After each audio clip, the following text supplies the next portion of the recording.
പിണറായി വിജയന്റെ പുതിയ കള്ളക്കണക്ക് പുറത്തു വന്നിട്ടുണ്ട്. കൗതുക വാർത്തകൾ കേൾക്കാൻ താല്പര്യമുള്ളവർ ഉണ്ടെങ്കിൽ ഇങ്ങോട്ട് വന്നോളൂ. നമുക്കതൊക്കെ ഒന്ന് അറിഞ്ഞിരിക്കാം. അയ്യപ്പ സംഗമം എന്ന പേരിൽ പമ്പാ തീരത്ത് നടത്തിയ ആഗോള പ്രഹസനമുണ്ടല്ലോ, അതിന്റെ കണക്കുകൾ കേട്ടാൽ സാക്ഷാൽ അയ്യപ്പൻ പോലും തലയിൽ കൈവച്ചു പോകും. 36 ലക്ഷം, 31 ലക്ഷം, പിന്നെ ഹൈക്കോടതിയിൽ എത്തിയപ്പോൾ അത് വെറും 8 ലക്ഷം. ഈ മൂന്നക്കങ്ങൾക്കിടയിൽ എവിടെയോ ആണ് നിങ്ങളുടെയും എന്റെയും ഒക്കെ നികുതിപ്പണവും അയ്യപ്പ ഭക്തരുടെ കാണിക്കപ്പണവും ഒക്കെ ആവിയായി പോയത്. മന്ത്രി വാസവൻ നിയമസഭയിൽ ഒരു കണക്ക് പറയുന്നു, ബോർഡ് പ്രസിഡന്റ് ചാനലിൽ വന്നിട്ട് വേറൊരു കണക്ക് പറയുന്നു. ഒടുവിൽ ഹൈക്കോടതിയിൽ ഓഡിറ്റ് റിപ്പോർട്ട് വന്നപ്പോ എല്ലാം തകിടം മറിഞ്ഞു. ഇന്ന് നമ്മൾ പച്ചയായി ചർച്ച ചെയ്യാൻ പോകുന്നത് ദൈവത്തിന്റെ സ്വന്തം നാട്ടിൽ ദൈവത്തിന്റെ പേരിൽ നടക്കുന്ന ഈ പച്ചയായ കൊള്ളയെ കുറിച്ചാണ്. നമുക്ക് ആദ്യം ദേവസ്വം മന്ത്രി VN വാസവനിലേക്ക് വരാം. നിയമസഭ എന്നത് ജനങ്ങളുടെ പരമാധികാര സഭയാണ്. അവിടെ പറയുന്ന ഓരോ വാക്കിനും വിലയുണ്ട്. പക്ഷെ അയ്യപ്പ സംഗമത്തിന് എത്ര രൂപ ചെലവായി എന്ന ചോദ്യത്തിന് മന്ത്രി നൽകിയ മറുപടി കേട്ടാൽ ആർക്കും തല കറങ്ങും. മന്ത്രി പറയുന്നു, കലാപരിപാടികൾക്ക് മാത്രം 36 ലക്ഷം രൂപ ചെലവായെന്ന്. അതിൽ ഇഷാൻ ദേവിനും സംഘത്തിനും 4 ലക്ഷം കൊടുത്തു. വിജയ് യേശുദാസിനും സംഘത്തിനും 28 ലക്ഷം രൂപയായി. മന്ത്രിയുടെ കണക്ക് പ്രകാരം ഗായകർക്ക് ഇനിയും 18 ലക്ഷം രൂപ കൊടുക്കാനുമുണ്ട്. വാസവൻ സാറേ, ഈ കണക്കുകളൊക്കെ എവിടെ നിന്നാണ് കിട്ടിയത്? പമ്പയിൽ പാടിയവർക്ക് അത്രയും രൂപ ശരിക്കും ലഭിച്ചോ? അതോ പാടിയവർക്ക് ചില്ലറയും ഇടനിലക്കാർക്ക് ലക്ഷങ്ങളും എന്നതാണോ നിങ്ങളുടെ വിപ്ലവകരമായ നയം? മന്ത്രി ഇങ്ങനെ തള്ളിമറിക്കുമ്പോൾ അപ്പുറത്ത് ദേവസ്വം ബോർഡ് മുൻ പ്രസിഡന്റ് PS പ്രശാന്ത് വരുന്നുണ്ട്. അദ്ദേഹം പറയുന്നു, മന്ത്രി പറഞ്ഞത് തെറ്റാണെന്ന്. 36 ലക്ഷമല്ല, അത് 31 ലക്ഷമാണ് യഥാർത്ഥ കണക്ക് എന്ന് അദ്ദേഹം അവകാശപ്പെടുകയാണ്. ഒന്ന് നോക്കൂ, ഒരു സർക്കാരിന്റെ കീഴിലുള്ള മന്ത്രിയും അതേ സർക്കാരിന്റെ കീഴിലുള്ള ബോർഡ് പ്രസിഡന്റും തമ്മിൽ 5 ലക്ഷം രൂപയുടെ വ്യത്യാസമാണ്. 5 രൂപയുടെ വ്യത്യാസമല്ല, 5 ലക്ഷം. ഈ 5 ലക്ഷം രൂപ ഏത് വകുപ്പിലാണ് പോയത്? ചായ കുടിക്കാനോ അതോ വഴിപാടായി കൊടുത്തോ? ഇവിടെയാണ് പിണറായി സർക്കാരിന്റെ ഏകോപനം പുറത്തു വരുന്നത്. ഒരു ഫയലിൽ ഒരു കണക്ക്, മന്ത്രിയുടെ വായിൽ മറ്റൊരു കണക്ക്.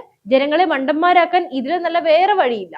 യഥാർത്ഥ പുകിൽ വരുന്നത് വിജയൻ ആൻഡ് അസോസിയേറ്റ് എന്ന ചാർട്ടേഡ് അക്കൗണ്ടന്റ് സ്ഥാപനം ഓഡിറ്റ് റിപ്പോർട്ട് പുറത്തു വിട്ടപ്പോഴാണ്. ഇത് ഹൈക്കോടതിയിൽ സമർപ്പിക്കാൻ തയ്യാറാക്കിയ റിപ്പോർട്ടാണ്.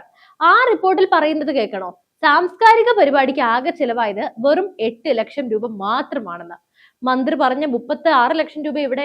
പ്രസിഡന്റ് പറഞ്ഞ 31 ലക്ഷം എവിടെ? കോടതിയിലെത്തിയ 8 ലക്ഷം എവിടെ? ഇതൊരു മാജിക് ഷോയാണ്. പമ്പാ തീരത്തെ മണലിൽ കോടികൾ ഒഴുകിപ്പോയിരിക്കുന്നു. 28 ലക്ഷം രൂപയുടെ ഒരു വലിയ ഗ്യാപ്പ്.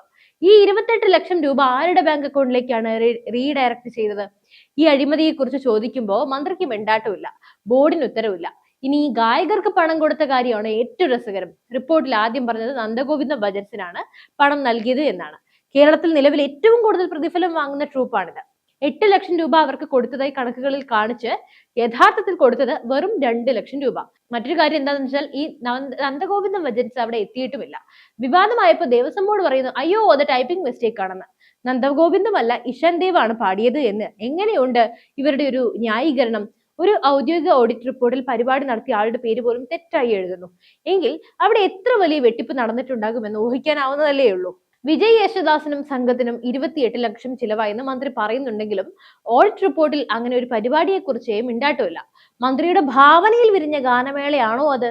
അതോ വനത്തിനുള്ളിൽ മൃഗങ്ങൾക്ക് വേണ്ടി നടത്തിയ ഗാനമേളയാണോ? ഇത്രയും വലിയൊരു പരിപാടിയുടെ നടത്തിപ്പ് ആർക്കാണ് കൊടുത്തത്? ആർക്കായാലും നമുക്ക് പ്രവചിക്കാൻ പറ്റും, അത് നമ്മുടെ ഊരാളുങ്കൽ ലേബർ കോൺട്രാക്ട് സൊസൈറ്റിക്ക് തന്നെ. യാതൊരുവിധ ടെൻഡറും ഇല്ലാതെ, സുതാര്യതയും ഇല്ലാതെ ഈ കോടികളുടെ കരാർ ഊരാളുങ്കലിന് കീഴിലുള്ള ഇൻസ്റ്റിറ്റ്യൂട്ടിന് നൽകി. കൊള്ളാം. ടെൻഡർ വിളിച്ചാൽ മറ്റാരെങ്കിലും കുറഞ്ഞ തുകയ്ക്ക് ചെയ്താലോ? അപ്പൊ പിന്നെ പാർട്ടിക്ക് ഫണ്ട് കിട്ടില്ലല്ലോ. അതുകൊണ്ടെല്ലാം അറബിപ്പൊന്ന് പോലെ ഊരാളുങ്കലിന് കൊടുത്തു. ഓഡിറ്റ് റിപ്പോർട്ട് പറയുന്നത് ഉപകരാർ കൊടുത്തതിന്റെ ബില്ലുകൾ പോലും ഓഡിറ്റിംഗ് കിട്ടിയിട്ടില്ല എന്നാണ്. അതായത് പണം കൊടുത്തു, പക്ഷെ എന്തിനു കൊടുത്തു എന്ന് ആർക്കും അറിയില്ല. ഇതാണ് ഇടതുപക്ഷത്തിന്റെ സുതാര്യമായ ഭരണം. ഭക്തർക്ക് നൽകാൻ വേണ്ടി കരുതിയിരുന്ന 4100 പാക്കറ്റ് അപ്പം, അരവണ, വിഭൂതി, ഇതിനൊന്നും കണക്കില്ല. അയ്യപ്പന്റെ പ്രസാദം പോലും വെട്ടിപ്പിന് ഉപയോഗിക്കുന്നവരാണോ ഈ കമ്മ്യൂണിസ്റ്റുകാർ? സ്പോൺസർഷിപ്പിലൂടെ തുക കണ്ടെത്തുമെന്ന് വീമ്പിളക്കിയ സർക്കാർ ഒടുവിൽ ദേവസ്വം ബോർഡിന്റെ തനത് ഫണ്ടിൽ നിന്ന് 3.40 കോടി രൂപ കൈക്കലാക്കി. ഭക്തർ തരുന്ന പണം കൊണ്ട് രാഷ്ട്രീയ മാമാങ്കം നടത്തിയിട്ട് അതിന്റെ കണക്ക് ചോദിക്കുമ്പോൾ ഇവർ പരസ്പരം പഴിചാരുന്നു. ഇവിടെയാണ് നമ്മൾ വോട്ട് ചെയ്ത ജനങ്ങളെ കുറിച്ച് ചിന്തിക്കേണ്ടത്.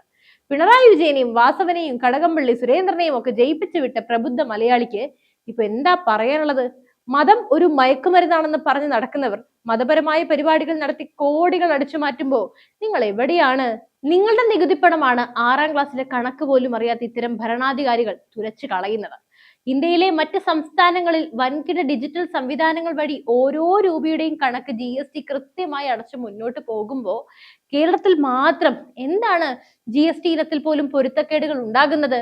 ഈ നമ്പർ 1 കേരളം എന്നത് അഴിമതിയുടെ കാര്യത്തിൽ മാത്രമാണ് അല്ലെ? കടകംപള്ളി സുരേന്ദ്രൻ മന്ത്രിയായിരുന്ന കാലം തൊട്ട് നമ്മൾ കാണുന്നതാണ് ശബരിമലയിലെ ഈ കള്ളക്കളികളൊക്കെ.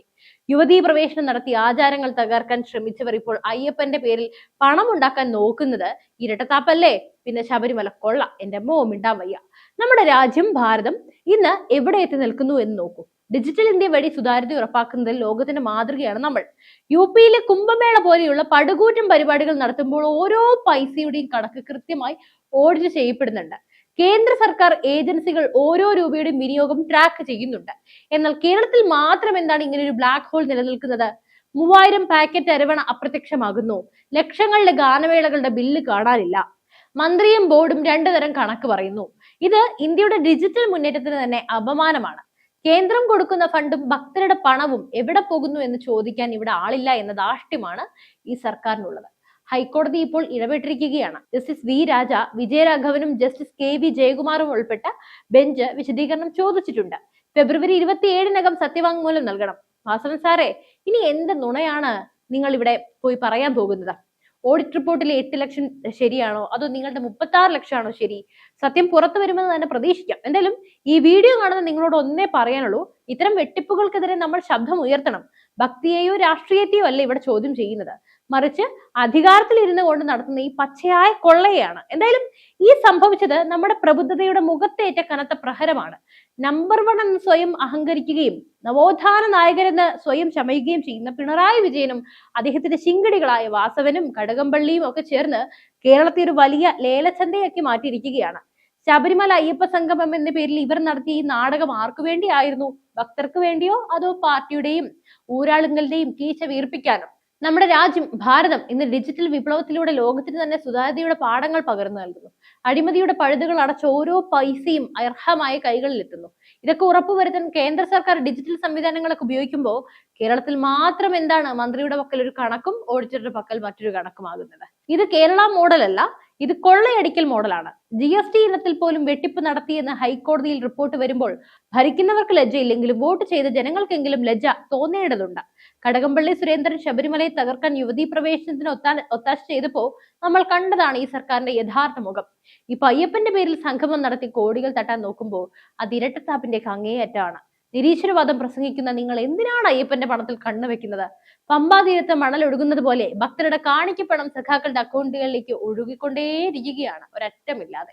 ഇനി അഴിമതിക്കാരെയൊക്കെ അധികാരത്തിലെത്തിയ ജനങ്ങളെ നിങ്ങൾ ഒന്നുകൂടി പറയുന്നു, നിങ്ങൾ നൽകിയ വോട്ട് ഇപ്പൊ നിങ്ങളുടെ തന്നെ നികുതി പണം മോഷ്ടിക്കാൻ അവർക്ക് നൽകിയ ലൈസൻസ് ആയി മാറിയിരിക്കുകയാണ്. ഓഡിറ്റ് റിപ്പോർട്ടിൽ പോലും ഇത്തരത്തിൽ വ്യക്തതയില്ലാത്ത, ടെൻഡർ ഇല്ലാതെ സ്വന്തക്കാർക്ക് കരാർ നൽകുന്ന ഈ ഭരണകൂടത്തെ ഇനിയും വെള്ളപൂശാൻ നിങ്ങൾക്ക് സാധിക്കുമോ? 4100 പാക്കറ്റ് പ്രസാദം എങ്ങോട്ട് പോയി? ഈ ചോദ്യം ചോദിച്ച മുഖ്യമന്ത്രി മിണ്ടൂല. ഒരൊറ്റ വാക്കേ ഉള്ളൂ, കടക്ക് പുറത്ത്. കാരണം അദ്ദേഹത്തിന് ഇരട്ടച്ചങ്കുള്ളത് അഴിമതിയെ സംരക്ഷിക്കാനാണ്. ഹൈക്കോടതി ഈ വിഷയത്തിൽ കർശനമായ നിലപാടെടുക്കുമെന്ന് നമുക്ക് പ്രതീക്ഷിക്കാം. പക്ഷേ ജനങ്ങളുടെ കോടതിയിൽ ഇവരെ വിചാരണ ചെയ്യേണ്ട സമയമൊക്കെ എന്നോ കഴിഞ്ഞിരിക്കുന്നു. 6ാം ക്ലാസ്സിലെ കണക്ക് പോലും ശരിയാകാത്ത മന്ത്രി നാട് ഭരിക്കുമ്പോൾ അയ്യപ്പന്റെ പൂങ്കാവനം പോലും ഇവർക്ക് വെറും ഒരു റിയൽ എസ്റ്റേറ്റ് കച്ചവടം മാത്രമാണല്ലോ എന്ന് ഓർക്കുമ്പോൾ സങ്കടം തോന്നുകയാണ്. ഭക്തരുടെ കണ്ണീരും അയ്യപ്പന്റെ ശാപവും ഈ സർക്കാരിനെ വിടാതെ പിന്തുടരും. ഈ കാര്യത്തിൽ സംശയമൊന്നും വേണ്ട. ഈ കള്ളക്കണക്കുകൾ കൊണ്ട് നിങ്ങൾ കോടതിയെ പറ്റിച്ചേക്കും, പക്ഷേ കാലത്തെയും ജനങ്ങളെയും നിങ്ങൾക്ക് എന്നും പറ്റിക്കാനാവില്ലല്ലോ. എന്തായാലും ഈ ഒരു കള്ളക്കണക്കിനെ കുറിച്ച് നിങ്ങൾക്ക് എന്താണ് പറയാനുള്ളത്? തീർച്ചയായും നിങ്ങളുടെ അഭിപ്രായങ്ങൾ താഴെ കമന്റ് ചെയ്യൂ. മറ്റൊരു വാർത്തയും വിഷയവുമായി വീണ്ടും എത്തും വരെ നന്ദി.